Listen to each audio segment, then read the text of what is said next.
Hola a todos y bienvenidos a un nuevo video. Hoy vamos a embarcarnos en un viaje fascinante a través del tiempo para descubrir algo que probablemente te has preguntado alguna vez: ¿cuál es el verdadero origen de la Navidad? Cada diciembre, millones de personas alrededor del mundo adornan árboles, intercambian regalos, cantan villancicos y se reúnen con sus seres queridos. Pero, ¿alguna vez te has detenido a pensar de dónde vienen estas tradiciones? ¿Por qué celebramos precisamente el 25 de diciembre? ¿Realmente nació Jesús en esa fecha? La respuesta te sorprenderá, porque la historia de la Navidad es mucho más compleja, antigua y fascinante de lo que imaginas. Esta celebración no comenzó hace 2000 años con el nacimiento de Cristo, sino que hunde sus raíces en tradiciones milenarias que se remontan a los albores de la civilización humana.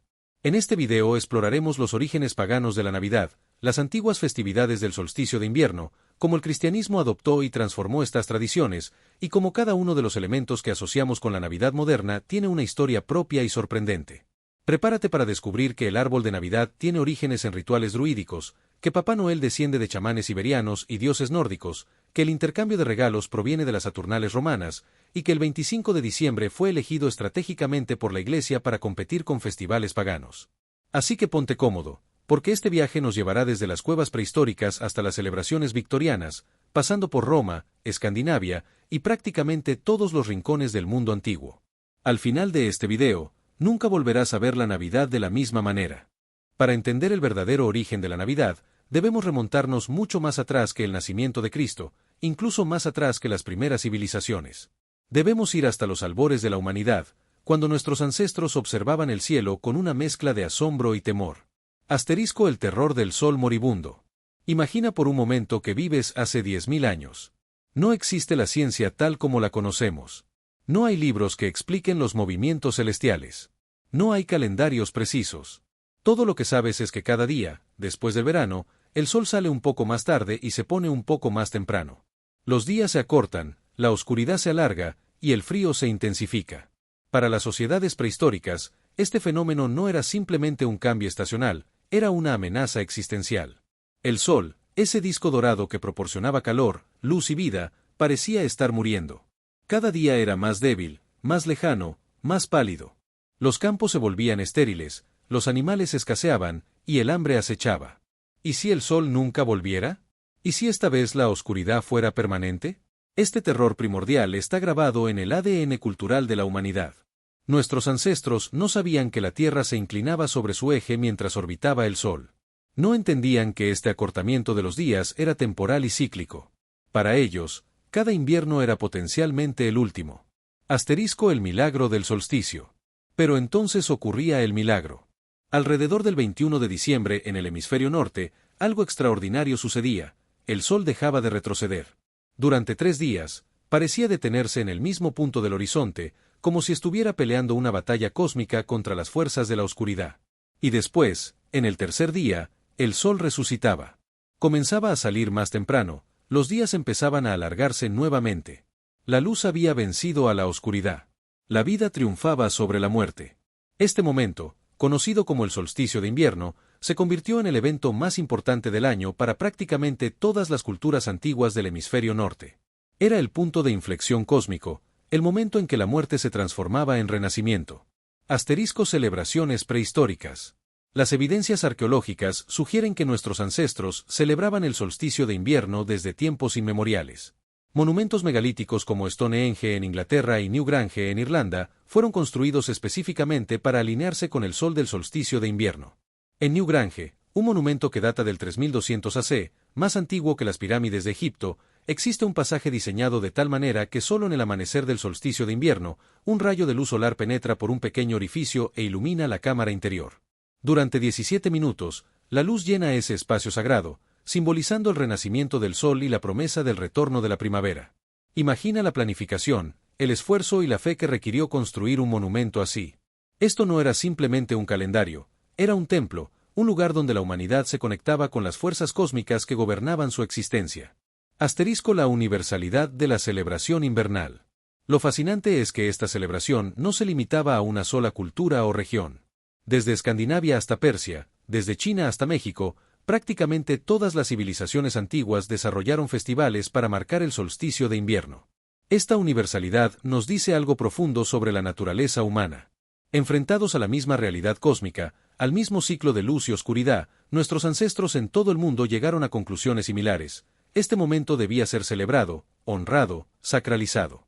Y todas estas celebraciones compartían elementos comunes: fuego y luz para simbolizar el retorno del sol, festines para celebrar la abundancia almacenada antes del invierno, reuniones comunitarias para reforzar los lazos sociales durante los meses más oscuros, y rituales religiosos para asegurar que el sol efectivamente regresara. Estos elementos, como veremos, se convertirían en los pilares de lo que eventualmente conoceríamos como Navidad. Asterisco: la luz en la oscuridad. Hay algo profundamente poético en el hecho de que la celebración más importante de muchas culturas modernas tenga sus raíces en este momento astronómico. En el punto más oscuro del año, cuando la noche es más larga y el sol más débil, la humanidad siempre ha elegido celebrar, reunirse, compartir y encender luces. No es coincidencia que la Navidad, Hanukkah, Kwanzaa y otras festividades de diciembre compartan este elemento de la luz venciendo a la oscuridad. Es una metáfora tan antigua como la conciencia humana misma, tan poderosa que ha sobrevivido milenios de cambios culturales, religiosos y tecnológicos. Cuando encendemos las luces de nuestro árbol de Navidad, cuando decoramos nuestras casas con guirnaldas luminosas, cuando encendemos velas en la víspera navideña, estamos participando en un ritual que nuestros ancestros realizaban alrededor de hogueras hace 10.000 años. Estamos celebrando el mismo triunfo cósmico, la victoria de la luz sobre la oscuridad, de la vida sobre la muerte, de la esperanza sobre la desesperación. Si queremos entender los orígenes directos de muchas tradiciones navideñas modernas, debemos viajar a la antigua Roma, específicamente a una de las festividades más importantes, y debo decir, más salvajes del calendario romano, las Saturnales. ¿Qué eran las Saturnales? Las Saturnales eran una serie de festividades que se celebraban en honor a Saturno, el dios de la agricultura y la cosecha. Originalmente duraban un solo día, el 17 de diciembre, pero con el tiempo se extendieron hasta convertirse en una celebración de una semana completa, que concluía el 23 de diciembre. Pero estas no eran festividades religiosas solemnes. Oh, no. Las Saturnales eran esencialmente una semana de caos controlado, una inversión temporal del orden social, un periodo de libertad desenfrenada que tenía tanto de festivo como de subversivo. Asterisco: la inversión del orden social. Lo más extraordinario de las Saturnales era que durante esta semana, el orden social romano se invertía completamente. Los esclavos no solo eran liberados temporalmente de sus obligaciones, sino que sus amos les servían la comida. Los roles se invertían, el esclavo se convertía en amo, y el amo en servidor. Imagina la escena: un senador romano, con toda su dignidad y autoridad, sirviendo vino y comida a sus esclavos, mientras éstos lo llamaban por su nombre sin títulos honoríficos. Era una válvula de escape social, un recordatorio de que, bajo toda la jerarquía de la sociedad romana, todos eran igualmente humanos. Esta inversión no se limitaba a las relaciones amo-esclavo. Durante las Saturnales, se elegía un rey de las Saturnales, a menudo un esclavo o una persona de bajo estatus, que tenía autoridad absoluta durante las festividades. Sus órdenes, por absurdas que fueran, debían ser obedecidas. Era una parodia del poder, pero también un reconocimiento de su arbitrariedad. Asterisco: festines y excesos. Las Saturnales eran conocidas por sus banquetes épicos. Las familias se reunían para festines que duraban horas, consumiendo cantidades prodigiosas de comida y vino. Las casas se decoraban con plantas perennes como el acebo, el muérdago y el laurel, símbolos de vida en medio del invierno. ¿Te suena familiar? Deberías. Estas decoraciones con plantas de hoja perenne, estos festines familiares, estos días de celebración en diciembre, son precursores directos de las tradiciones navideñas modernas. Durante las Saturnales, el trabajo se detenía. Los tribunales cerraban, las escuelas tomaban vacaciones, las guerras se posponían. Era un tiempo de paz obligatoria, un respiro en el ritmo implacable de la vida romana. Asterisco: el intercambio de regalos. Una de las tradiciones más importantes de las Saturnales era el intercambio de regalos, conocidos como sigillaria. Estos regalos podían ser velas de cera, símbolo de luz y del retorno del sol, figurillas de barro, o incluso objetos más elaborados para aquellos que podían permitírselo. Esta práctica del intercambio de regalos durante el solsticio de invierno es una de las conexiones más directas entre las Saturnales y la Navidad moderna. Cuando compramos regalos para nuestros seres queridos en diciembre, cuando nos angustiamos por encontrar el presente perfecto, estamos participando en una tradición que tiene más de 2000 años de antigüedad. Los poetas romanos como Marcial escribieron extensamente sobre los regalos de Saturnales, tanto alabándolos como burlándose de ellos. Algunos eran generosos y considerados, otros eran bromas o comentarios sociales. En otras palabras, exactamente como los regalos navideños modernos. Asterisco libertad de expresión. Durante las Saturnales, las normas sociales se relajaban dramáticamente. Se permitía y alentaba un nivel de franqueza y humor que sería inaceptable el resto del año. Se podían hacer bromas a expensas de los poderosos, se podían decir verdades incómodas, se podía cuestionar el orden establecido. Incluso había un elemento de carnaval en las Saturnales. La gente vestía ropas informales o incluso disfraces. El togado romano formal daba paso a túnicas de colores brillantes. Se usaban gorros cónicos de fieltro llamados pilei, símbolo de libertad. Io Saturnalia. El saludo de las Saturnales era Io Saturnalia, gritado con alegría y entusiasmo. Era el equivalente romano de Feliz Navidad, un deseo de buena fortuna y celebración compartida. Las calles de Roma se llenaban de multitudes festivas. Se cantaban canciones especiales para la ocasión. Los músicos tocaban en las esquinas. Las tabernas estaban llenas hasta desbordar. Era una explosión de alegría colectiva en el momento más oscuro del año. Asterisco el significado más profundo. Pero las Saturnales eran más que simple diversión y caos. Tenían un significado religioso y social profundo. Representaban un retorno temporal a la Edad de Oro mítica, ese tiempo legendario cuando Saturno gobernaba el mundo y todos los hombres eran iguales, cuando la tierra daba sus frutos sin necesidad de trabajo, cuando reinaba la paz y la abundancia. Esta idea del retorno temporal a un paraíso perdido, de una suspensión de las injusticias y dificultades de la vida cotidiana, es profundamente humana. Es la misma idea que encontramos en muchas otras festividades invernales, un momento fuera del tiempo ordinario, un espacio sagrado donde las reglas normales no aplican. Asterisco la transición al cristianismo. Cuando el cristianismo comenzó a expandirse por el Imperio Romano, se enfrentó a un dilema. Las Saturnales eran inmensamente populares, profundamente arraigadas en la cultura romana. No podían simplemente prohibirse sin enfrentar una resistencia masiva. La solución, como veremos más adelante, fue la asimilación. La Iglesia incorporó elementos de las Saturnales en su propia celebración del nacimiento de Cristo. El intercambio de regalos, los festines, las decoraciones con plantas perennes, la suspensión del trabajo, las reuniones familiares, todo esto se trasladó de las Saturnales paganas a la Navidad cristiana. Incluso el espíritu de las Saturnales, esa combinación de reverencia y diversión, de lo sagrado y lo profano, de lo solemne y lo festivo, pervive en la forma en que celebramos la Navidad hoy en día. Asterisco las Saturnales en la Navidad moderna. Cuando te reúnes con tu familia para una cena navideña abundante, cuando intercambias regalos bajo el árbol, cuando decoras tu casa con acebo y muérdago, cuando disfrutas de unos días libres del trabajo, cuando brindas con tus seres queridos y dices Feliz Navidad. Estás participando en rituales que habrían sido perfectamente comprensibles para un romano celebrando las Saturnales hace 2000 años. La Navidad moderna es, en muchos sentidos, una versión cristianizada y domesticada de las Saturnales. Hemos conservado los elementos de celebración, familia, generosidad y alegría, mientras que hemos suavizado los aspectos más transgresivos y caóticos. Pero el espíritu permanece. En el momento más oscuro del año, nos reunimos, compartimos, celebramos y, por un breve momento, el mundo ordinario se suspende y algo especial, algo mágico, toma su lugar. Ahora llegamos a uno de los aspectos más fascinantes, y para muchos, sorprendentes de la historia de la Navidad, la elección del 25 de diciembre como fecha para celebrar el nacimiento de Cristo. Porque, y esto puede sorprender a algunos, no hay absolutamente ninguna evidencia histórica de que Jesús haya nacido el 25 de diciembre. Asterisco la fecha desconocida. Los evangelios cristianos proporcionan muy poca información sobre la fecha del nacimiento de Jesús. El Evangelio de Lucas menciona que había pastores en los campos cuidando sus rebaños por la noche cuando nació Jesús, lo cual sugiere que probablemente no fue en invierno, ya que en Judea los pastores no dejaban sus rebaños al aire libre durante los fríos meses invernales. De hecho, durante los primeros 3 siglos del cristianismo, el nacimiento de Jesús no se celebraba en absoluto. La festividad cristiana más importante era la Pascua, la celebración de la resurrección de Cristo. El nacimiento era considerado menos significativo teológicamente. Cuando los cristianos comenzaron a celebrar el nacimiento de Cristo, propusieron varias fechas diferentes, el 20 de mayo, el 19 o 20 de abril, e incluso el 6 de enero, fecha que todavía celebran algunas iglesias orientales como la Epifanía. Entonces, ¿cómo terminó siendo el 25 de diciembre la fecha elegida? Asterisco el culto del sol invicto. Para entender esto, debemos examinar una de las religiones más importantes del Imperio Romano tardío, el culto a Sol Invictus, el Sol Invicto o Invencible. En el año 274 después de Cristo, el emperador romano Aureliano estableció oficialmente el culto a Sol Invictus como religión del Estado romano. Sol Invictus era una deidad solar sincretista que combinaba elementos de varios cultos solares del imperio, incluyendo el dios persa Mitra y el dios sirio El Agabal.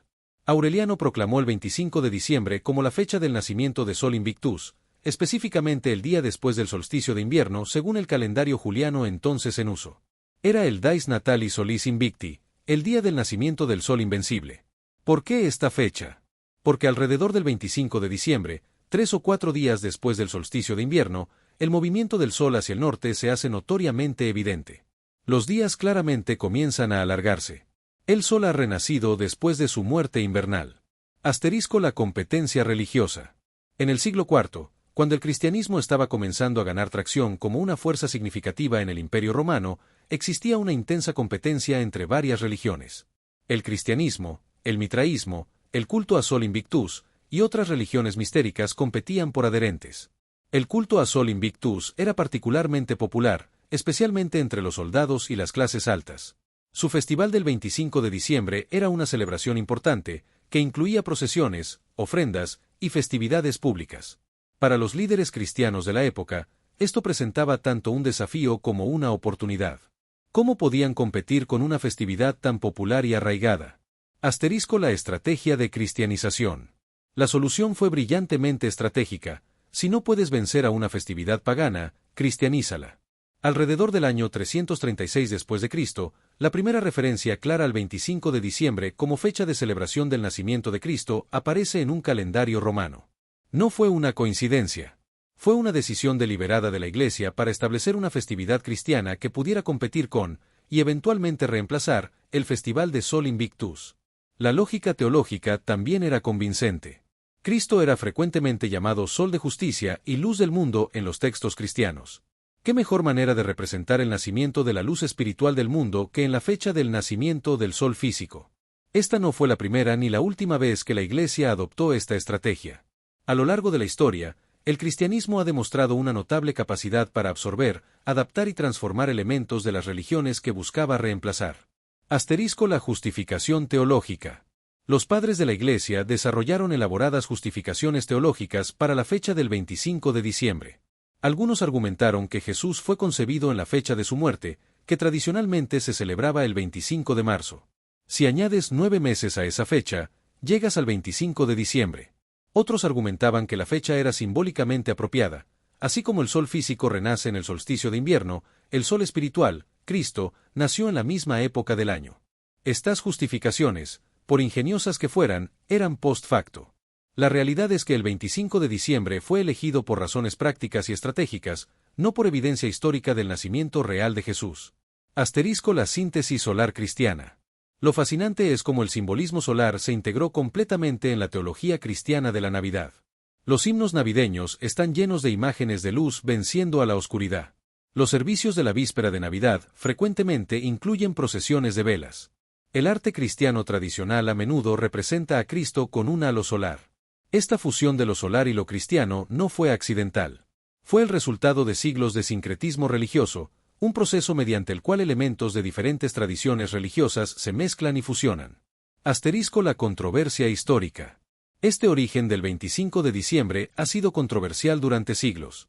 Los puritanos del siglo XVII, por ejemplo, prohibieron la celebración de la Navidad en Inglaterra y en las colonias americanas, en parte porque reconocían sus orígenes paganos y consideraban que era una corrupción del cristianismo puro. Algunos cristianos modernos se sienten incómodos con el conocimiento de que la fecha de Navidad tiene orígenes paganos. Otros lo ven como un ejemplo de la capacidad del cristianismo para santificar y transformar elementos de otras tradiciones. Asterisco el mitraísmo y otras influencias.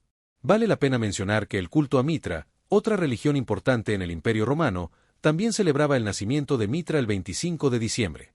Mitra era un dios indoiranio de origen persa, cuyo culto era especialmente popular entre los soldados romanos. Las similitudes entre el mitraísmo y el cristianismo temprano eran notables.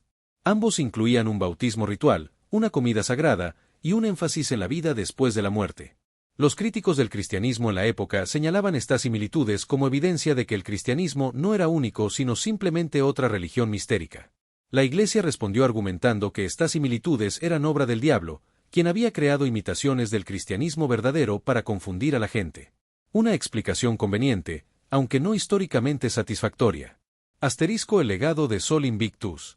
Aunque el culto a Sol Invictus eventualmente desapareció, su influencia perduró en la Navidad cristiana. La fecha del 25 de diciembre se mantuvo, y con ella, todo el simbolismo de luz y renacimiento asociado con las festividades solares. Cuando cantamos Noche de Paz con sus referencias a la luz divina, cuando encendemos velas en Nochebuena, cuando hablamos del espíritu de la Navidad iluminando la oscuridad del invierno, estamos usando metáforas que se remontan a los antiguos cultos solares. Asterisco la verdad histórica. La verdad histórica es que no sabemos cuándo nació Jesús. Pudo haber sido en primavera, verano u otoño. Ciertamente no hay evidencia que apoye el 25 de diciembre como la fecha histórica real. Pero aquí está lo interesante, para la mayoría de los cristianos, esto no importa. La Navidad no es importante porque sea la fecha histórica exacta del nacimiento de Jesús, sino por lo que representa, el nacimiento de esperanza, amor y redención en un mundo oscuro. En ese sentido, el 25 de diciembre es perfectamente apropiado. Es el momento cuando, astronómicamente, la luz comienza a vencer a la oscuridad. Es el momento cuando, culturalmente, la humanidad siempre ha celebrado el renacimiento y la esperanza. Es el momento cuando, simbólicamente, lo divino entra en lo humano. Asterisco la continuidad de las tradiciones solares. Lo que esta historia nos muestra es la continuidad fundamental de las tradiciones humanas. Las mismas necesidades psicológicas y espirituales que llevaron a nuestros ancestros prehistóricos a celebrar el solsticio de invierno, que inspiraron las Saturnales romanas, que crearon el culto a Sol Invictus, son las que hoy nos llevan a celebrar la Navidad. Cambian los nombres, cambian las teologías, cambian los rituales específicos, pero la esencia permanece. En el momento más oscuro del año, nos reunimos, celebramos, encendemos luces, y afirmamos que la luz vencerá a la oscuridad, que la vida triunfará sobre la muerte, que la esperanza es más fuerte que la desesperación. Ahora viajamos hacia el norte, a las tierras frías de Escandinavia, donde el invierno era más largo, más oscuro y más peligroso que en Roma. Aquí, en los países que hoy conocemos como Noruega, Suecia, Dinamarca e Islandia, se desarrolló otra tradición invernal que dejaría una marca indeleble en la Navidad moderna, Yule. ¿Qué era Yule? Yule, o Jul en las lenguas escandinavas, era la festividad invernal de los pueblos germánicos y nórdicos. Aunque los detalles específicos varían según la región y el periodo, Yule era fundamentalmente una celebración del solsticio de invierno que duraba aproximadamente 12 días. La palabra Yule tiene orígenes inciertos, pero posiblemente derive de una palabra protogermánica que significa fiesta o festividad. Lo que sí sabemos es que Yule era una de las celebraciones más importantes del calendario nórdico, un tiempo de reunión familiar, festines y rituales religiosos. Asterisco el tronco de Yule. Una de las tradiciones más emblemáticas de Yule era el tronco de Yule. Este era un tronco grande, idealmente de roble o fresno, que se cortaba ceremonialmente y se llevaba a la casa con gran reverencia. El tronco se decoraba con hojas perennes, se rociaba con vino o cerveza, y se encendía en la víspera del solsticio de invierno. Era crucial que el tronco ardiera durante las 12 noches de Yule, y las cenizas se guardaban cuidadosamente, ya que se creía que tenían propiedades protectoras. Este ritual tenía múltiples significados.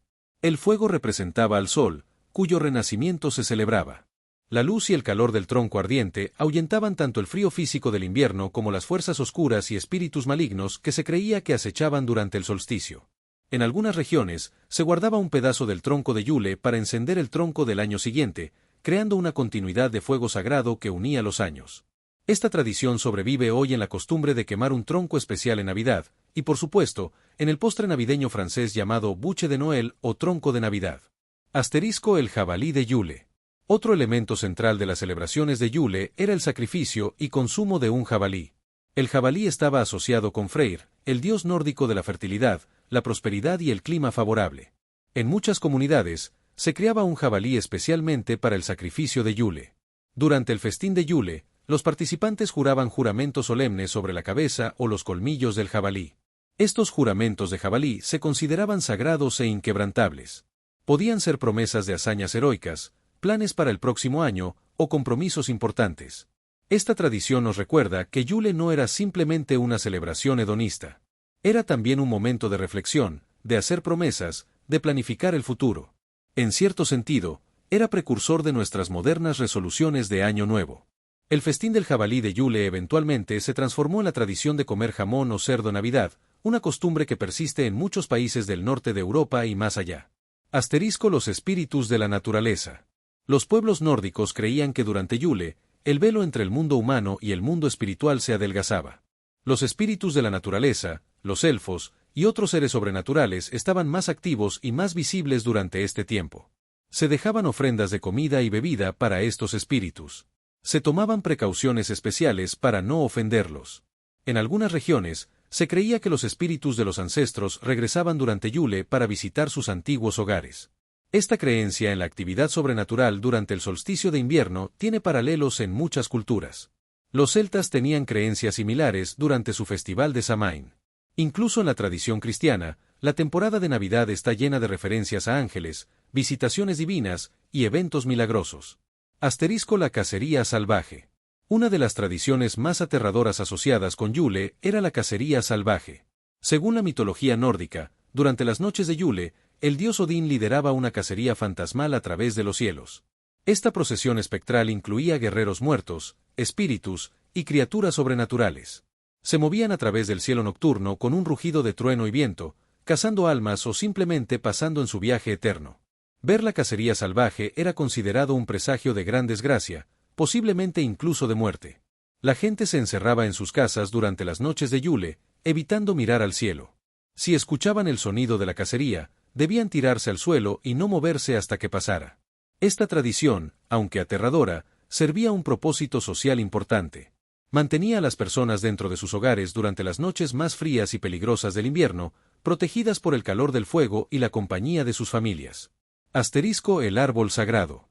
Los pueblos germánicos y nórdicos veneraban ciertos árboles como sagrados. Los robles eran particularmente importantes, pero también los fresnos y los tejos. Durante Yule, estos árboles se decoraban con ofrendas, frutas, nueces y objetos hechos de pan o masa. Se creía que estos árboles eran moradas de espíritus o que conectaban el mundo humano con los reinos divinos. Decorarlos durante Yule era una forma de honrar a los espíritus de la naturaleza y de celebrar la persistencia de la vida incluso en el corazón del invierno. Esta práctica de decorar árboles durante el solsticio de invierno es, por supuesto, el precursor directo del árbol de Navidad moderno. Exploraremos esto con más detalle más adelante, pero es importante entender que esta tradición tiene raíces profundas en las prácticas religiosas precristianas de Europa del Norte. Las cabras de Yule. En Escandinavia, la cabra era un animal asociado con Thor, el dios del trueno. Durante Yule, se construían figuras de cabras con paja y se colocaban en las casas como decoraciones protectoras. En algunas tradiciones, jóvenes se disfrazaban de cabras, llamadas Hulbok en sueco, y visitaban casas cantando canciones de Yule y pidiendo ofrendas. Esta tradición es similar a los villancicos modernos. En la Suecia moderna, la cabra de Yule permanece como un símbolo importante de Navidad. Muchos hogares todavía colocan cabras de paja como decoraciones, y la ciudad de Gable es famosa por su gigantesca cabra de Yule hecha de paja, que se erige cada diciembre, y que, irónicamente, ha sido quemada por vándalos numerosas veces a lo largo de los años. Los festines de Yule. Los festines de Yule eran legendarios por su abundancia. Después de un año de trabajo agrícola, Yule era el momento de consumir la comida almacenada y celebrar la supervivencia de otro año. Se preparaban platos especiales que no se comían en otros momentos del año. Se consumían grandes cantidades de cerveza y hidromiel. Los festines podían durar horas, con rondas sucesivas de comida, bebida, canto y narración de historias. Estas historias eran particularmente importantes.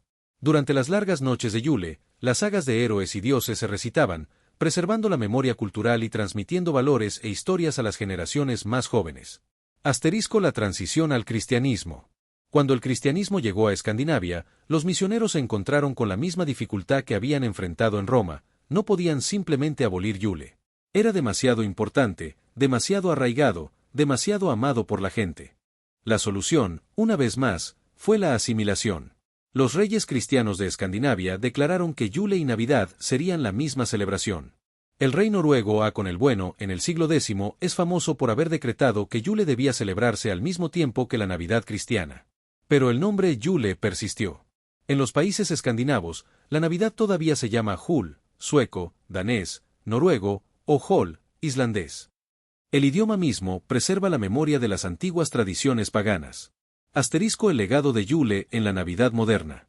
Muchos elementos de Yule sobreviven en la Navidad moderna, especialmente en los países del norte de Europa, pero también más allá. El tronco de Yule se convirtió en el postre de tronco de Navidad y la tradición de quemar un tronco especial en Nochebuena. El jabalí de Yule se transformó en el jamón de Navidad. Los 12 días de Yule se convirtieron en los 12 días de Navidad entre Navidad y Epifanía. El árbol decorado de Yule evolucionó en el árbol de Navidad. Las canciones y visitaciones de Yule se transformaron en villancicos. Los festines de Yule se convirtieron en las cenas navideñas. Asterisco el espíritu de Yule. Pero más allá de estas tradiciones específicas, Yule legó algo más fundamental a la Navidad, un espíritu de resistencia y celebración frente a la adversidad. Para los pueblos nórdicos, Yule no era simplemente una fiesta alegre. Era una afirmación de vida en el momento más oscuro y frío del año. Era un acto de desafío contra el invierno implacable. Era una declaración de que la oscuridad no tendría la última palabra. Este espíritu, esta combinación de celebración y determinación, de alegría y fortaleza, es parte integral de cómo entendemos la Navidad hoy. Cuando hablamos del espíritu navideño, cuando nos reunimos con nuestras familias para celebrar en medio del invierno, cuando encendemos luces contra la oscuridad, estamos canalizando el espíritu de Yule. De todas las tradiciones navideñas, quizás ninguna es tan icónica y universalmente reconocida como el árbol de Navidad. Pero este símbolo aparentemente cristiano tiene raíces que se hunden profundamente en el pasado pagano de Europa, específicamente en las prácticas de los pueblos germánicos y celtas. Asterisco los árboles sagrados de la antigüedad. Para entender el árbol de Navidad, debemos primero entender el papel central que jugaban los árboles en las religiones antiguas de Europa. Los árboles no eran simplemente plantas, eran seres sagrados, moradas de espíritus, puntos de conexión entre el cielo y la tierra. Los druidas celtas veneraban los robles como sagrados. Los germánicos consideraban ciertos fresnos como Yggdrasil, el árbol del mundo que conectaba todos los reinos de la existencia. Los lituanos tenían robles sagrados donde realizaban sacrificios. Los eslavos protegían árboles sagrados en sus bosques. Cortar estos árboles sagrados era un sacrilegio punible con la muerte. Decorarlos con ofrendas era una práctica religiosa común. Durante los festivales invernales, especialmente, estos árboles se adornaban con frutas, nueces y objetos votivos. Asterisco las plantas de hoja perenne. Los árboles de hoja perenne tenían un significado especial. Mientras que otros árboles perdían sus hojas y parecían morir durante el invierno, los pinos, abetos y otras coníferas permanecían verdes. Esto los convertía en símbolos poderosos de vida eterna, de resistencia, de la promesa de que la primavera regresaría. Durante el solsticio de invierno, los pueblos antiguos traían ramas de árboles de hoja perenne a sus hogares. Los romanos decoraban con laurel durante las Saturnales. Los celtas usaban acebo y muérdago. Los germánicos preferían ramas de abeto y pino. Estas ramas verdes en el corazón del invierno eran más que decoraciones. Eran talismanes mágicos, recordatorios de que la vida no había sido completamente vencida por el invierno, promesas de que el verde regresaría al mundo. Asterisco San Bonifacio y el roble de Thor. Una leyenda medieval cristiana intenta cristianizar el origen del árbol de Navidad. Según esta historia, San Bonifacio, misionero inglés en Alemania en el siglo VIII, se encontró con un grupo de paganos preparándose para sacrificar a un niño bajo un roble sagrado dedicado a Thor. Bonifacio, indignado, agarró un hacha y taló el roble. Cuando el árbol cayó, los paganos esperaban que Thor lo castigara, pero no sucedió nada. Bonifacio entonces señaló un pequeño abeto que crecía entre las raíces del roble caído y proclamó: «Este árbol será vuestro símbolo sagrado. Es el árbol de la vida, representa a Cristo». Es una historia hermosa, pero casi ciertamente legendaria. Sin embargo, ilustra cómo el cristianismo intentó reemplazar los árboles sagrados paganos con árboles cristianos. Asterisco el árbol del paraíso medieval. Durante la Edad Media, el 24 de diciembre se celebraba la festividad de Adán y Eva. En este día, las iglesias realizaban obras de misterio, representaciones dramáticas de historias bíblicas. Un elemento central de estas representaciones era el árbol del paraíso, un abeto decorado con manzanas para representar el jardín del Edén y el árbol del conocimiento. Este árbol se exhibía en las iglesias, y eventualmente, las familias comenzaron a crear sus propios árboles del paraíso en sus hogares. Estos árboles se decoraban no solo con manzanas sino también con obleas, representando la Eucaristía, y velas, representando a Cristo como luz del mundo. Gradualmente, estos elementos religiosos se mezclaron con decoraciones más seculares. Asterisco el árbol de Navidad alemán. El árbol de Navidad tal como lo conocemos hoy emerge definitivamente en Alemania durante el siglo XVI. Hay referencias escritas de árboles decorados en casas de Alemania desde la década de 1520. Martín Lutero, el reformador protestante, supuestamente introdujo la tradición de añadir velas al árbol. Según la leyenda, una noche de invierno, Lutero caminaba a través de un bosque de pinos cubiertos de nieve y estrellas. La belleza de la escena lo conmovió tanto que cortó un pequeño abeto, lo llevó a casa, y lo decoró con velas para recrear la sensación de las estrellas brillando a través de las ramas. Para el siglo XVII, el árbol de Navidad era una tradición establecida en muchas partes de Alemania. Los árboles se decoraban con manzanas, nueces, dátiles, papel de colores y velas. Algunas familias ricas incluso usaban decoraciones más elaboradas, incluyendo dulces y pequeños regalos colgados de las ramas. Asterisco: la expansión global. El árbol de Navidad tardó en extenderse más allá de Alemania. En muchos países católicos, la tradición era vista con sospecha como una costumbre protestante alemana. La transformación del árbol de Navidad de una tradición regional alemana a un fenómeno global se debe en gran medida a la realeza. Cuando la princesa alemana Charlotte se casó con el rey Jorge III de Inglaterra en 1761, trajo la tradición del árbol de Navidad con ella. Pero la verdadera popularización del árbol de Navidad en el mundo anglófono llegó con la reina Victoria. En 1848, el Illustrated London News publicó una imagen de Victoria, su esposo alemán el príncipe Alberto, y sus hijos alrededor de un árbol de Navidad decorado en el castillo de Windsor. Esta imagen fue enormemente influyente. La reina Victoria era probablemente la mujer más famosa del mundo en ese momento, y millones de personas querían emular las costumbres de la familia real. En cuestión de décadas, el árbol de Navidad se convirtió en una característica estándar de las celebraciones navideñas en Gran Bretaña y sus colonias. Asterisco: el árbol de Navidad en América. En Estados Unidos, el árbol de Navidad fue introducido por inmigrantes alemanes, especialmente en Pensilvania. Sin embargo, como mencioné antes, los puritanos habían prohibido la celebración de la Navidad, considerándola papista y pagana. Solo después de la Guerra Civil Americana, cuando grandes números de inmigrantes alemanes e irlandeses trajeron sus tradiciones navideñas, el árbol de Navidad se popularizó ampliamente en Estados Unidos. Para finales del siglo XIX, el árbol de Navidad se había convertido en un símbolo central de la Navidad americana. Las familias competían para tener el árbol más grande y mejor decorado. Se publicaban guías sobre cómo decorar árboles apropiadamente.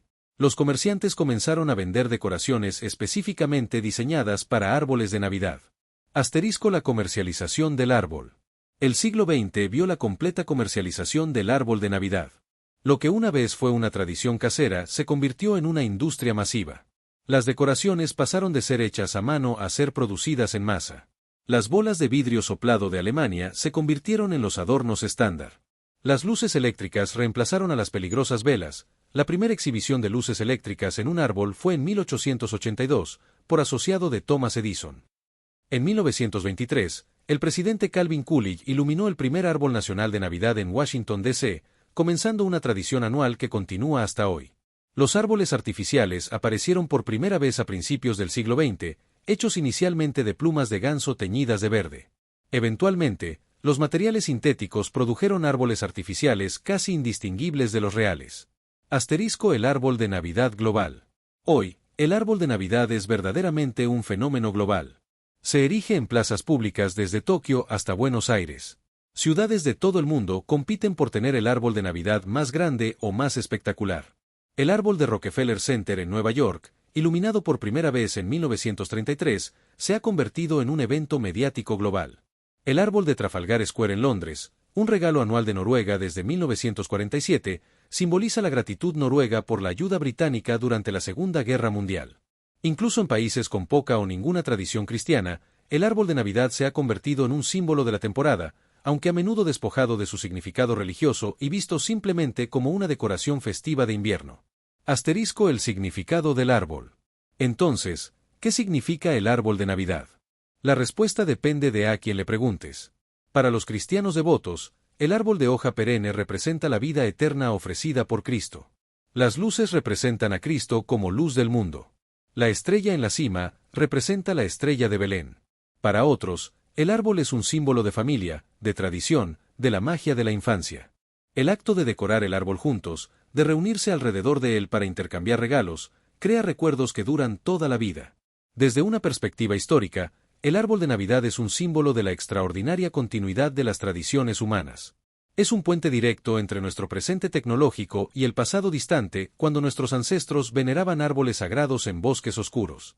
Cuando colocamos un árbol en nuestra sala de estar, cuando lo decoramos con luces y adornos, estamos participando en un ritual que, en su esencia, tiene miles de años de antigüedad. Estamos honrando la vida en medio de la muerte invernal. Estamos trayendo un pedazo de la naturaleza salvaje a nuestro espacio doméstico. Estamos conectando con algo más grande que nosotros mismos. Asterisco la controversia ecológica. En años recientes, el árbol de Navidad ha enfrentado una nueva controversia, la preocupación ecológica. ¿Es mejor usar un árbol real o artificial? ¿Es ambientalmente responsable cortar millones de árboles cada año para decorarlos brevemente y luego desecharlos? Los defensores de los árboles reales argumentan que provienen de granjas donde se plantan específicamente para este propósito, por lo que no contribuyen a la deforestación. Además, los árboles reales son biodegradables y pueden ser reciclados en mulch. Los defensores de los árboles artificiales argumentan que un árbol artificial de buena calidad puede usarse durante muchos años, reduciendo así el impacto ambiental a largo plazo. La ironía es que esta preocupación ecológica moderna nos devuelve, en cierto sentido, a la actitud reverente hacia los árboles que tenían nuestros ancestros paganos. Ellos también entendían que los árboles eran preciosos, sagrados, dignos de respeto y protección. Asterisco el árbol eterno. A pesar de todas las controversias, el árbol de Navidad perdura. Ha sobrevivido a guerras, cambios religiosos, revoluciones industriales y crisis ecológicas. Se ha adaptado a cada nueva época mientras mantiene su esencia fundamental. Porque en el fondo, el árbol de Navidad satisface una necesidad humana profunda, la necesidad de traer belleza, luz y vida a nuestros hogares durante el momento más oscuro del año. Es un acto de esperanza, una afirmación de que la vida y la belleza persistirán incluso frente a la oscuridad y el frío. Y esa, quizás, es la verdadera magia del árbol de Navidad, no su origen pagano ni su significado cristiano, sino su capacidad para unir a las familias, para crear alegría, para mantener vivas las tradiciones, y para recordarnos, año tras año, que la luz siempre regresa después de la oscuridad. Si el árbol de Navidad es el símbolo visual más reconocible de la temporada, Papá Noel, Santa Claus, San Nicolás, Padre Navidad, o como quieras llamarlo, es ciertamente el personaje más famoso. Pero la historia de cómo un santo cristiano del siglo IV se transformó en un alegre anciano en trineo tirado por renos es una de las más fascinantes y complejas de todas las tradiciones navideñas. Asterisco San Nicolás de Mira, el hombre real. Comencemos con el hombre histórico. Nicolás de Mira nació alrededor del año 270 después de Cristo en Patara, una ciudad en lo que hoy es Turquía. Fue obispo de Mira, la moderna Demre, durante el siglo IV, un periodo turbulento en la historia del cristianismo. Las historias sobre San Nicolás lo pintan como un hombre extraordinariamente generoso y compasivo. La leyenda más famosa cuenta que un hombre pobre tenía 3 hijas pero no podía pagar sus dotes, lo que significaba que probablemente acabarían siendo vendidas como esclavas o prostituidas. Nicolás, que había heredado una fortuna considerable, secretamente arrojó bolsas de oro por la ventana del hombre durante 3 noches consecutivas, proporcionando así las dotes necesarias. En algunas versiones de la historia, las bolsas de oro cayeron en medias o zapatos que se estaban secando junto al fuego, lo que dio origen a la tradición de colgar medias en Navidad. Otra historia famosa relaciona a San Nicolás con 3 niños que fueron asesinados y descuartizados por un posadero malvado que planeaba vender su carne como cerdo. San Nicolás, mediante un milagro, resucitó a los niños. Esta historia estableció a Nicolás como protector especial de los niños. Asterisco el culto de San Nicolás. Después de su muerte alrededor del año 343 después de Cristo, San Nicolás se convirtió en uno de los santos más populares del cristianismo. Era especialmente venerado en el mundo ortodoxo griego y en Rusia, donde se convirtió en el santo patrón. Durante la Edad Media, San Nicolás fue uno de los santos más populares en Europa. Era el patrón de los marineros, comerciantes, arqueros, ladrones arrepentidos, cerveceros, prestamistas y especialmente de los niños. Su día de fiesta, el 6 de diciembre, se celebraba ampliamente. En muchos países europeos, este era el día principal de intercambio de regalos, no el 25 de diciembre. Los niños dejaban sus zapatos la noche anterior, y San Nicolás, o sus ayudantes, los llenaba con dulces y pequeños regalos si habían sido buenos, o varas si habían sido malos. Asterisco los compañeros oscuros. Un aspecto fascinante de las tradiciones de San Nicolás en Europa es la presencia de figuras compañeras oscuras y amenazadoras. En muchas tradiciones, San Nicolás no venía solo sino acompañado por una figura siniestra que castigaba a los niños malos mientras Nicolás recompensaba a los buenos. En los Países Bajos y Bélgica, este compañero es Zwarte Piet, Pedro el Negro. En Austria y Baviera, es Krampus, un demonio con cuernos. En Francia, es Pere Fouettard, Padre Látigo. En Suiza, es Smutzli. En Luxemburgo, es Hausker. Estas figuras oscuras a menudo se representaban como demonios, hombres salvajes o esclavos moros. Amenazaban con golpear a los niños malos con varas, meterlos en sacos, o incluso llevárselos. En algunas tradiciones, Krampus se llevaba a los niños especialmente malos al infierno. Esta dualidad de recompensa y castigo, de generosidad y amenaza, revela algo importante sobre cómo las sociedades tradicionales usaban estas figuras, no solo como entretenimiento sino como herramientas de control social y enseñanza moral. Asterisco: los chamanes siberianos, una conexión sorprendente. Ahora llegamos a una de las teorías más fascinantes y controvertidas sobre los orígenes de Santa Claus, la conexión con los chamanes siberianos y el uso ritual de hongos alucinógenos. En Siberia, especialmente entre los pueblos indígenas como los Koryaks, existía una práctica chamánica relacionada con el solsticio de invierno que tiene similitudes sorprendentes con la iconografía moderna de Santa Claus. Los chamanes usaban el hongo Amanita muscaria, un hongo rojo con manchas blancas, ¿te suena familiar?, en sus rituales invernales. Estos hongos crecen bajo pinos y abetos, y los renos de la región los buscan y consumen por sus propiedades psicoactivas. Durante el solsticio de invierno, cuando la nieve bloqueaba las puertas regulares, los chamanes entraban a las casas por el agujero de humo en el techo. Llevaban consigo un saco grande de estos hongos secos, que distribuían como regalos. Los chamanes vestían ropas ceremoniales que a menudo eran rojas y blancas, los colores del hongo Amanita. ¿Es esta la verdadera fuente de la imagen de Santa Claus en rojo y blanco, entrando por la chimenea con un saco de regalos, asociado con renos y árboles de hoja perenne? La teoría es controvertida y difícil de probar definitivamente. Los escépticos señalan que no hay evidencia directa de una transmisión cultural desde Siberia hasta la Europa medieval. Pero las similitudes son innegablemente intrigantes. Asterisco: Odín y las raíces nórdicas. Otra conexión pagana importante es con el dios nórdico Odín. Durante Yule, Odín supuestamente lideraba la cacería salvaje a través del cielo nocturno, montando su caballo de 8 patas, Sleipnir. En algunas tradiciones, los niños dejaban sus botas llenas de zanahorias o paja cerca de la chimenea para Sleipnir. Odín recompensaba esta generosidad llenando las botas con dulces o pequeños regalos. Odín era representado como un anciano con barba larga y blanca. Era conocido por su sabiduría y por conocer quién había sido bueno o malo. Viajaba de noche, visitando el mundo de los humanos durante el solsticio de invierno. ¿No suena familiar? Cuando los pueblos germánicos se cristianizaron, las características de Odín pueden haberse fusionado con las historias de San Nicolás, creando una figura híbrida que combinaba elementos paganos y cristianos. Asterisco: la evolución en América. El Santa Claus moderno es, en gran medida, una creación americana. Los colonos holandeses trajeron la tradición de Sinterklaas, San Nicolás en holandés, a Nueva Ámsterdam, posteriormente Nueva York. En 1809, el escritor Washington Irving escribió una historia satírica de Nueva York que incluía referencias a San Nicolás volando por el cielo en un trineo tirado por caballos y dejando regalos por las chimeneas. Pero la transformación definitiva llegó en 1823 con la publicación del poema A Visit from St. Nicholas, comúnmente conocido como "2 The Night Before Christmas", de Clement Clarke Moore. Este poema estableció muchos elementos del Santa Claus moderno. Un hombre alegre, rechoncho y jovial.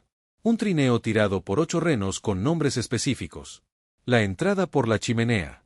Un saco lleno de juguetes. La visita en Nochebuena.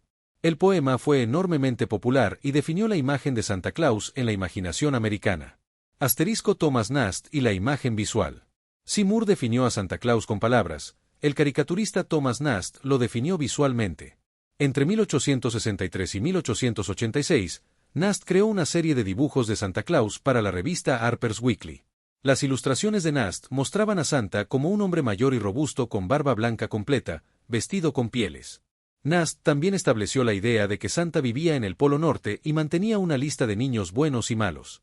La imagen de Nast de Santa era inicialmente más élfica y pequeña de lo que se volvería después, pero estableció los elementos visuales básicos que reconoceríamos hoy. Asterisco: Coca-Cola y la comercialización. Contrario a la creencia popular, Coca-Cola no inventó la imagen de Santa Claus en rojo y blanco. Sin embargo, sus campañas publicitarias de los años 1930, con ilustraciones de Addon Sundblom, ayudaron a estandarizar y popularizar esta imagen globalmente. Sundblom pintó a Santa como un hombre grande, alegre y grandfatherly en un traje rojo brillante con bordes de piel blanca. Esta imagen, reproducida en millones de anuncios y carteles, se convirtió en la representación definitiva de Santa Claus. La comercialización de Santa aceleró en el siglo XX. De ser una figura principalmente religiosa y folclórica, Santa se convirtió en una herramienta de marketing masiva. Las tiendas departamentales comenzaron a contratar actores para vestirse de Santa. La imagen de Santa aparecía en innumerables productos. Asterisco Santa en la cultura global. En la segunda mitad del siglo XX, la imagen americana de Santa Claus se extendió por todo el mundo, a menudo suplantando o mezclándose con tradiciones locales. En países con tradiciones de figuras dadoras de regalos invernales, Santa se fusionó con estas figuras. En países sin tales tradiciones, Santa fue importado completamente. Hoy, imágenes de Santa Claus se pueden encontrar en centros comerciales desde Tailandia hasta Brasil, desde Japón hasta Sudáfrica. Se ha convertido en un símbolo verdaderamente global, reconocible en prácticamente cualquier cultura. Asterisco las controversias modernas. La ubicuidad de Santa ha generado también controversias. Algunos cristianos argumentan que Santa distrae del verdadero significado religioso de la Navidad. Algunos padres se debaten sobre si es apropiado mentir a sus hijos sobre la existencia de Santa. Más recientemente, aspectos de las tradiciones de Santa han sido cuestionados por razones de sensibilidad cultural. La figura de Zwarte Piet en los Países Bajos ha sido particularmente controvertida, criticada por perpetuar estereotipos racistas. Asterisco el significado de Santa. Entonces, ¿qué representa Santa Claus en su encarnación moderna? Para algunos, especialmente para niños, Santa es simplemente magia. Es la personificación de la generosidad, la bondad, la alegría de dar y recibir regalos. Es la última figura mágica que muchos niños occidentales creen que es real. Para otros, Santa es una figura problemática, ya sea por su comercialización excesiva, su origen en mentiras bien intencionadas, o su papel en la secularización de una festividad religiosa. Desde una perspectiva antropológica, Santa es fascinante como ejemplo de sincretismo cultural. Es un santo cristiano mezclado con dioses paganos, chamanes siberianos, tradiciones folclóricas europeas y comercialismo americano. Es, literalmente, siglos de historia cultural destilados en una sola figura. Y quizás eso es lo más importante. Santa Claus demuestra cómo las tradiciones no son estáticas sino que evolucionan constantemente, absorbiendo nuevas influencias, adaptándose a nuevos contextos, pero manteniendo siempre ese núcleo fundamental de lo que significa para la humanidad celebrar, dar y crear magia en el mundo. La Navidad tiene una banda sonora única. Desde finales de noviembre hasta principios de enero, ciertas melodías llenan el aire, tan omnipresentes que se vuelven prácticamente inescapables. Pero, ¿de dónde vienen estas canciones? ¿Por qué la Navidad tiene su propio género musical único? Asterisco los cantos paganos del solsticio. Mucho antes de que existieran los villancicos cristianos, la gente cantaba durante el solsticio de invierno. En las sociedades antiguas, la música y el canto eran partes integrales de casi todos los rituales religiosos. Durante las celebraciones del solsticio, se cantaban canciones para honrar al sol, para celebrar la promesa del retorno de la primavera, para agradecer a los dioses por la supervivencia de otro año. Estos cantos a menudo involucraban a toda la comunidad, creando un sentido de unidad y propósito compartido. Las Saturnales romanas, las celebraciones de Yule y otras festividades invernales todas incluían música y canto como elementos centrales. Los festines se acompañaban de canciones. Los rituales religiosos se cantaban en lugar de hablarse. Desafortunadamente, la música de estos periodos antiguos se ha perdido en su mayoría. No tenemos partituras, y la notación musical tal como la conocemos no se desarrolló hasta siglos después. Pero sabemos por descripciones escritas que el canto era omnipresente durante estas celebraciones. Asterisco los primeros himnos cristianos de Navidad. Los primeros himnos cristianos relacionados con la Navidad aparecieron en Roma en el siglo IV, aproximadamente al mismo tiempo que el 25 de diciembre se estableció como la fecha para celebrar el nacimiento de Cristo. Estos primeros himnos eran en latín y eran cantados por el clero durante los servicios religiosos. Eran solemnes, teológicamente densos, destinados a enseñar doctrina tanto como a alabar a Dios. Uno de los himnos navideños más antiguos que todavía se canta hoy es Vení, vení, Emmanuel, o ven, Emmanuel, que data probablemente del siglo XII, aunque puede tener orígenes incluso más antiguos. Estos himnos tempranos establecieron temas que persisten en la música navideña hasta hoy: el nacimiento milagroso, la luz que llega a un mundo oscuro, la esperanza de salvación, la celebración de un evento cósmicamente significativo. Asterisco la invención del villancico. La palabra villancico originalmente no tenía nada que ver con la Navidad. En la Europa medieval, un villancico, del término inglés carol, derivado del francés querelle, era simplemente un tipo de canción y danza en círculo. Los villancicos eran canciones populares, no religiosas, cantadas en lenguas vernáculas en lugar de latín. Eran alegres, repetitivos, fáciles de aprender y cantar, diseñados para la participación comunitaria en lugar de la ejecución litúrgica. San Francisco de Asís es a menudo acreditado con popularizar los villancicos navideños. En el siglo XIII, Francisco alentaba a sus seguidores a cantar canciones de alabanza alegres y accesibles en italiano en lugar de los solemnes himnos latinos. Quería hacer el cristianismo más accesible y atractivo para la gente común. Esta innovación fue revolucionaria. Por primera vez, la música sagrada no estaba confinada al clero y los servicios formales de la iglesia. La gente común podía participar, cantando en su propio idioma sobre temas sagrados. Los villancicos medievales. Durante la Edad Media tardía, los villancicos navideños se volvieron inmensamente populares en toda Europa. Diferentes países desarrollaron sus propias tradiciones de villancicos, reflejando culturas e idiomas locales. En Inglaterra, villancicos como Coventry Carol, del siglo XVI, contaban historias bíblicas con melodías memorables. En Alemania, el villancico In Dulci Jubilo, del siglo XIV, mezclaba latín y alemán en una celebración alegre. Estos villancicos medievales a menudo contaban historias. Narraban el nacimiento de Jesús, la visita de los pastores, el viaje de los Reyes Magos. Para una población mayormente analfabeta, estas canciones eran una forma importante de transmitir y recordar historias sagradas. La prohibición puritana. Como mencioné anteriormente, los puritanos del siglo XVII prohibieron la celebración de la Navidad en Inglaterra y en las colonias americanas. Esto incluía la prohibición de los villancicos navideños, que consideraban frívolos, papistas y potencialmente heréticos. Durante casi 2 siglos, en muchas partes del mundo protestante, la tradición del villancico languideció. Los villancicos se cantaban principalmente en comunidades católicas y anglicanas que habían resistido las reformas puritanas.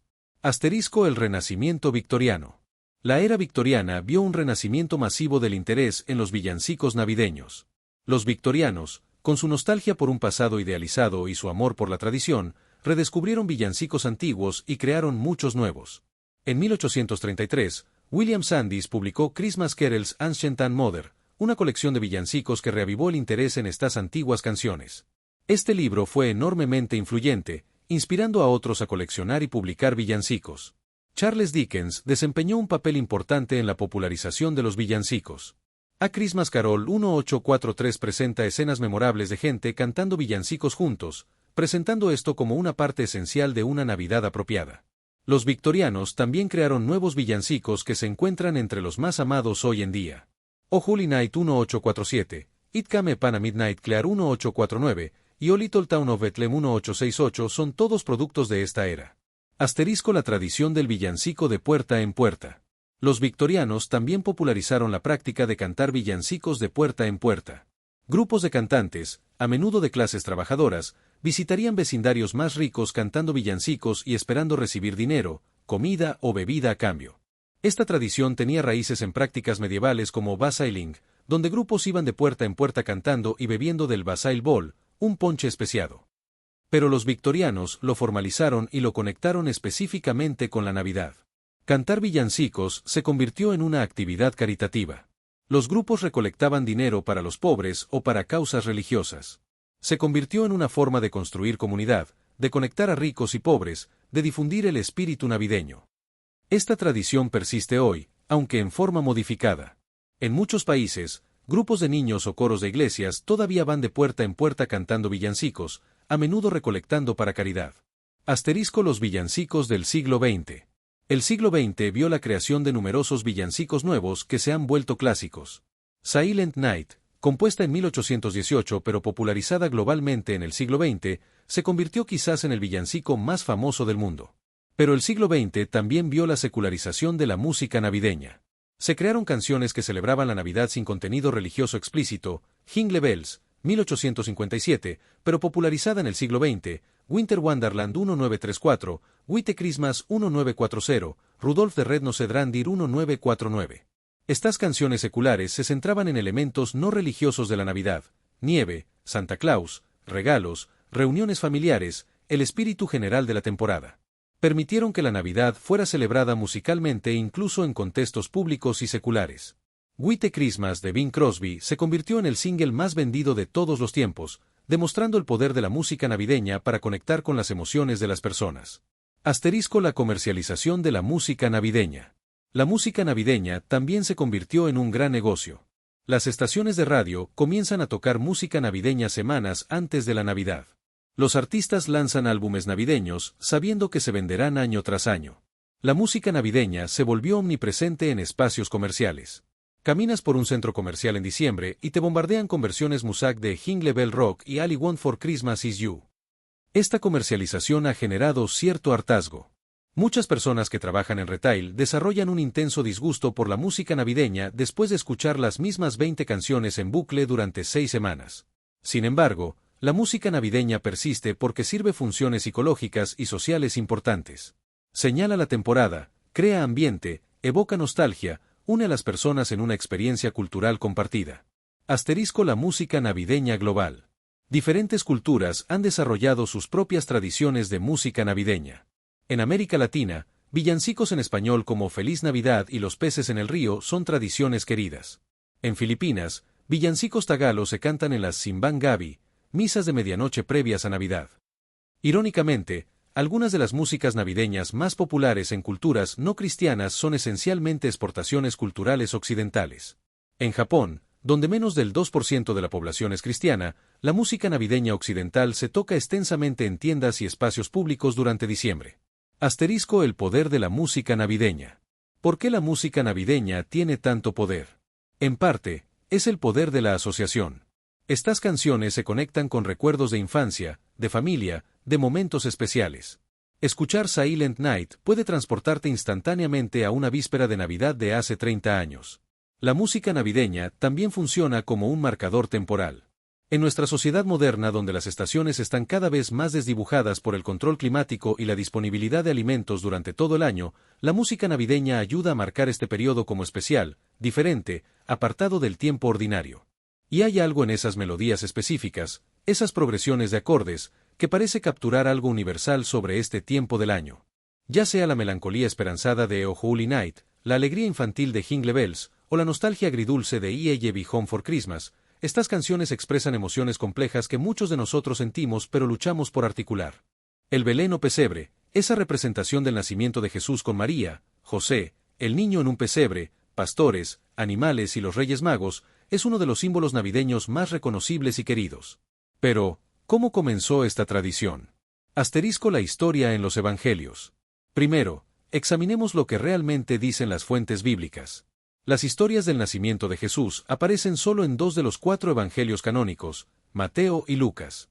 Marcos comienza con el bautismo de Jesús adulto, y Juan comienza con una afirmación teológica sobre el Logos divino. Los relatos de Mateo y Lucas son diferentes en detalles significativos. Lucas cuenta la historia desde la perspectiva de María, incluye el censo, el pesebre, los pastores visitantes. Mateo cuenta la historia desde la perspectiva de José, incluye la visita de los magos, la estrella, la masacre de los inocentes por Herodes. La imagen del Belén que conocemos hoy es en realidad una síntesis de ambos relatos, combinando elementos que nunca aparecen juntos en las fuentes originales. Los pastores de Lucas y los magos de Mateo probablemente nunca estuvieron en el mismo lugar al mismo tiempo, pero los belenes generalmente incluyen a ambos. Asterisco los primeros belenes y el arte cristiano. Las primeras representaciones visuales del nacimiento de Cristo aparecen en el arte cristiano temprano. Las catacumbas romanas del siglo III contienen frescos simples de la Natividad. El arte paleocristiano en sarcófagos y mosaicos incluye escenas del nacimiento. Estas primeras representaciones eran estilizadas y simbólicas en lugar de intentos realistas de recrear la escena. María a menudo se mostraba reclinada como una figura real romana dando a luz, en lugar de arrodillada como en representaciones posteriores. El niño Jesús a menudo aparecía sorprendentemente grande y desarrollado, enfatizando su divinidad. Durante la Edad Media, las representaciones de la Natividad se volvieron más elaboradas y detalladas. Los artistas comenzaron a añadir elementos no mencionados en los evangelios pero derivados de tradiciones apócrifas, el buey y el asno calentando al bebé con su aliento, la partera Salomé, detalles sobre el establo. Asterisco San Francisco y el primer Belén. La tradición del Belén físico tridimensional se atribuye generalmente a San Francisco de Asís. En 1223, en la ciudad italiana de Greccio, Francisco creó lo que es generalmente considerado el primer Belén viviente. Francisco no usó personas para representar a María y José, pero sí trajo un pesebre real, heno real, un buey y un asno reales. Celebró la misa de medianoche con este Belén como telón de fondo, creando una experiencia inmersiva que permitía a los fieles contemplar el nacimiento de Cristo de una manera nueva y más tangible. La innovación de Francisco fue revolucionaria. En lugar de simplemente escuchar sobre el nacimiento de Cristo o verlo representado en pinturas distantes, las personas podían ahora casi experimentarlo directamente. Era teatral, emocional, memorable. La idea se extendió rápidamente. Para el siglo XIV, las iglesias de toda Europa estaban creando belenes, inicialmente solo durante los servicios navideños, pero eventualmente como instalaciones permanentes. Asterisco el Belén napolitano. Durante el siglo XVIII, la creación de belenes alcanzó su apogeo artístico en Nápoles, Italia. Los belenes napolitanos eran extraordinariamente elaborados, con docenas o incluso cientos de figuras, representando no solo la Sagrada Familia sino escenas enteras de la vida del siglo XVIII. Estos presepi incluían figuras de pastores, vendedores de mercado, músicos, mendigos, nobles, cada uno vestido meticulosamente en trajes de la época. Los artesanos napolitanos desarrollaron técnicas sofisticadas, creando figuras con cuerpos de alambre, cabezas de terracota esculpidas individualmente y ropa de tela auténtica. Los belenes napolitanos transformaron la simple representación del nacimiento en elaborados dioramas que capturaban la vida cotidiana de la época. Era común incluir tabernas, mercados, edificios en ruinas, paisajes completos con colinas, ríos y puentes. Esta tradición artesanal napolitana continúa hoy. La Vía San Gregorio Armeno en Nápoles es famosa por sus talleres de artesanos que crean figuras de Belén, una tradición que se ha transmitido por generaciones. Asterisco el Belén en el hogar. Inicialmente, los belenes eran principalmente instalaciones religiosas en iglesias. Pero durante el siglo XIX, especialmente en países católicos, los belenes se volvieron comunes en los hogares. Familias creaban sus propios belenes, rangiendo desde simples figuras de papel hasta elaboradas recreaciones con figuras de porcelana o madera tallada. Montar el Belén se convirtió en una tradición familiar anual, a menudo realizada en la víspera de Navidad o durante el Adviento. Diferentes culturas desarrollaron sus propios estilos distintivos de Belén. En México, los nacimientos a menudo incluyen arquitectura en estilo de hacienda y elementos de la cultura mexicana. En Alemania, las figuras tienden a ser más rústicas y artesanales. En América, los belenes reflejan la estética de Norman Rockwell de escenas pastorales idealizadas. Asterisco las controversias del Belén público. En Estados Unidos y otros países con separación oficial de Iglesia y Estado, los belenes en propiedades públicas se han convertido en tema de controversia legal y cultural. Desde la década de 1980, numerosos casos judiciales han debatido si los belenes en propiedades gubernamentales violan la separación de Iglesia y Estado. Los tribunales generalmente han dictaminado que los belenes son permisibles si son parte de una exhibición más amplia que incluye símbolos seculares de la temporada, pero no si son la única exhibición. Estas controversias reflejan tensiones más amplias sobre el papel de la religión en la vida pública y sobre si la Navidad es fundamentalmente una festividad religiosa o secular. Asterisco los belenes vivientes modernos. La tradición de Francisco de belenes vivientes persiste y ha evolucionado. Muchas iglesias presentan belenes vivientes durante la temporada navideña, a menudo como eventos comunitarios elaborados.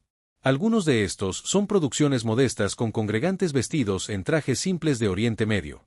Otros son espectáculos masivos con cientos de participantes, efectos especiales, animales reales incluyendo camellos, e incluso pirotecnia para representar la estrella de Belén. En algunas ciudades europeas, los belenes vivientes se han convertido en eventos turísticos importantes. Matera en Italia, por ejemplo, que tiene arquitectura de cuevas antiguas que supuestamente se asemeja a Belén histórico, atrae a visitantes de todo el mundo para su elaborado Belén viviente. Asterisco interpretaciones modernas. El Belén ha sido reinterpretado en innumerables formas en el mundo moderno. Artistas lo han representado en todos los estilos imaginables, desde hiperrealista hasta completamente abstracto. Algunos belenes modernos actualizan la escena a contextos contemporáneos.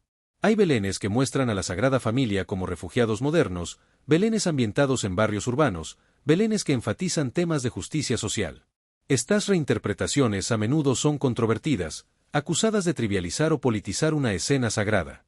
Pero también reflejan el intento continuo de hacer que la historia sea relevante y significativa en contextos cambiantes. Asterisco el Belén como teatro religioso. Fundamentalmente, el Belén es una forma de teatro religioso. Toma una historia abstracta de hace 2000 años y la hace concreta, visual, tangible. Permite a las personas, especialmente a los niños, conectar con la historia de una manera que las palabras solas no pueden lograr. Hay algo profundamente humano en esta necesidad de representar historias importantes físicamente. Desde las pinturas rupestres prehistóricas hasta el teatro griego, desde los misterios medievales hasta el cine moderno, los humanos siempre han contado sus historias más importantes a través de la representación visual y dramática. El Belén es parte de esta tradición milenaria. Y como otras formas de teatro religioso, sirve múltiples funciones: educativa, devocional, comunitaria y estética. Asterisco la universalidad del Belén. Lo que es particularmente notable sobre el Belén es cómo se ha adaptado a prácticamente todas las culturas donde el cristianismo se ha extendido. Artistas en África, Asia, América Latina y más allá han creado belenes que reflejan sus propias culturas y estéticas. Hay belenes donde la Sagrada Familia aparece con características africanas, vestida con ropa tradicional africana. Hay belenes japoneses donde las figuras son estilizadas como muñecas tradicionales japonesas. Hay belenes andinos donde María viste las ropas multicolores de las mujeres quechuas. Esta adaptación cultural del Belén demuestra tanto la flexibilidad de la tradición cristiana como el deseo humano universal de ver lo sagrado reflejado en lo familiar. La comida siempre ha sido central en las celebraciones navideñas, pero las razones y las tradiciones específicas son más complejas e interesantes de lo que podrías imaginar. Asterisco el festín invernal, una necesidad práctica. Para entender por qué la comida es tan importante en las celebraciones navideñas, debemos entender las realidades de la vida agrícola preindustrial. A principios del invierno, después de la cosecha de otoño, las familias tenían la mayor cantidad de comida que tendrían en todo el año. Los graneros estaban llenos. Los animales que no podían ser mantenidos durante el invierno habían sido sacrificados, proporcionando carne fresca. Pero esta abundancia era temporal. Sin refrigeración moderna, la carne fresca se echaría a perder rápidamente. Los cultivos almacenados se consumirían gradualmente a lo largo del invierno. Para la primavera, especialmente para los pobres, la comida escasearía peligrosamente. Por lo tanto, el solsticio de invierno era el momento óptimo para un festín. Era una celebración de la abundancia actual y un reconocimiento de que tiempos más difíciles vendrían. Era comer bien mientras aún se podía. Asterisco las Saturnales, el festín como inversión social. Como mencionamos antes, las Saturnales romanas eran famosas por sus festines. Pero estos no eran solo eventos glotones. Tenían un significado social profundo. Durante las Saturnales, los esclavos comían con sus amos, a veces siendo servidos por ellos. Esta inversión temporal de roles era tanto liberadora como controladora. Proporcionaba una válvula de escape para las tensiones sociales, pero al ser temporal, también reforzaba que el orden normal era la jerarquía. Los festines de las Saturnales incluían platos que solo se preparaban para esta ocasión. Pasteles especiales, vinos especiados, aves raras. La comida especial señalaba que este era un tiempo especial, apartado del ordinario. Asterisco el jabalí de Yule. En las tradiciones nórdicas, como discutimos, el sacrificio y consumo de un jabalí era central a las celebraciones de Yule. Pero esto era más que simplemente comer cerdo. El jabalí estaba asociado con Freyr, el dios de la fertilidad. Consumir el jabalí era participar en lo sagrado, incorporar el poder del dios. Era una forma de comunión, en el sentido más literal. Los juramentos hechos sobre el jabalí de Yule eran considerados especialmente sagrados. Había una conexión directa entre la comida, la comunidad y lo divino. Esta tradición del jabalí eventualmente se cristianizó pero persistió. El jamón de Navidad en muchas culturas del norte de Europa es un descendiente directo del jabalí de Yule. Asterisco el ganso de Navidad. En Inglaterra y muchas partes de Europa, el ganso era tradicionalmente el ave de Navidad. Los gansos eran más accesibles y asequibles que otros tipos de aves, y su carne grasa era particularmente apreciada. La tradición del ganso de Navidad tiene raíces prácticas. Los gansos se engordaban durante el otoño comiendo los restos de la cosecha. Para Navidad, estaban en su punto óptimo. Charles Dickens popularizó el ganso de Navidad en A Christmas Carol con la famosa escena de la familia Cratchit celebrando alrededor de su modesto ganso de Navidad. Esto ayudó a solidificar el ganso como el ave navideña tradicional en la cultura inglesa. Asterisco el pavó, una importación americana. El pavó, nativo de América, fue introducido a Europa en el siglo XVI después de la conquista española del Nuevo Mundo. Rápidamente se hizo popular como un ave de lujo debido a su gran tamaño. Para el siglo XVIII en Inglaterra, el pavó estaba comenzando a reemplazar al ganso como el ave navideña para aquellos que podían permitírselo. Un pavó podía alimentar a una familia más grande que un ganso, y su carne era considerada más refinada. En Estados Unidos, donde los pavos eran nativos y abundantes, se convirtieron en el ave estándar no solo para Navidad sino también para Acción de Gracias. Hoy, el pavó es probablemente el ave navideña más común en países de habla inglesa. Asterisco los dulces y pasteles navideños. Los dulces y pasteles especiales han sido parte de las celebraciones navideñas desde tiempos antiguos. Durante las Saturnales romanas, se horneaban pasteles especiales. Durante Yule, se preparaban panés especiados. En la Europa medieval, la Navidad era uno de los pocos momentos del año en que la gente común podía permitirse especias exóticas como canela, nuez moscada y clavo. Estas especias, traídas a gran costo desde el Oriente, se reservaban para ocasiones especiales. Los pasteles de frutas, que ahora a menudo se burlan como regalos no deseados, eran originalmente lujos preciosos.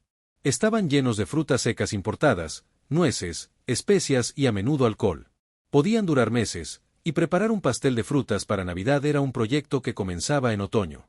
El panettone italiano, la Stollen alemana, el Christmas pudding británico, el turrón español, los Lebkuchen alemanes, todos estos son dulces navideños tradicionales que reflejan las culturas y recursos de sus regiones de origen. Asterisco el ayuno y el festín, el Adviento. En la tradición cristiana, la Navidad era precedida por el Adviento, un periodo de 4 semanas de preparación espiritual. Tradicionalmente, el Adviento era un tiempo de ayuno, similar a la Cuaresma antes de Pascua. Este ayuno hacía que el festín de Navidad fuera aún más significativo. Después de 4 semanas de comidas simples y abstinencia de ciertos alimentos, la abundancia de la cena de Navidad era genuinamente extraordinaria. Hoy, pocas personas observan el ayuno del Adviento, pero el concepto de la Navidad como un tiempo de abundancia especial persiste. Asterisco las tradiciones regionales. Diferentes culturas han desarrollado sus propios platos navideños únicos. En México, los tamales son centrales a las celebraciones navideñas. Familias se reúnen para hacer cientos de tamales juntas, un proceso laborioso que es tanto trabajo como celebración. En Italia, la fiesta de los 7 peces en Nochebuena es una tradición importante, especialmente en el sur de Italia y entre italoamericanos. 7, o a veces más, platos diferentes de mariscos se sirven, absteniéndose de carne como preparación para la Navidad.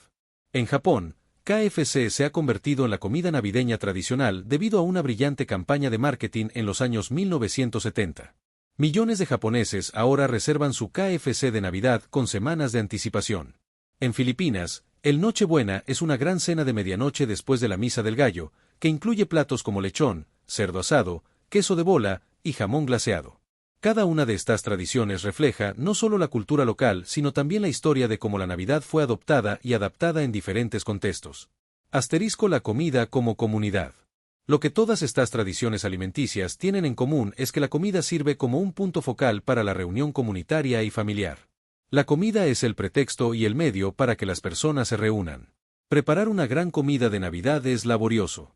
Requiere planificación, trabajo, y a menudo la contribución de múltiples personas. Este trabajo compartido crea vínculos y recuerdos. El acto de sentarse juntos para una comida, especialmente una comida especial, es profundamente significativo. Es un momento de pausa, de conexión, de gratitud. En nuestra sociedad moderna donde las personas a menudo comen solas o apresuradamente, la comida navideña representa una resistencia a esa fragmentación. Asterisco los excesos navideños. Por supuesto, la comida navideña también tiene aspectos problemáticos. El exceso, la glotonería, el desperdicio son preocupaciones reales. En países desarrollados, las personas a menudo compran y preparan mucho más comida de la que puede consumirse. Toneladas de comida terminan siendo desperdiciadas durante las festividades navideñas. El énfasis en comidas extravagantes también puede ser alienante para aquellos que no pueden permitírselas, creando una brecha entre las experiencias navideñas de ricos y pobres. Pero al mismo tiempo, la tradición de comidas especiales durante las festividades satisface necesidades humanas profundas de celebración, abundancia y comunidad compartida. Asterisco la comida como memoria. Finalmente, los alimentos navideños son poderosos portadores de memoria y tradición.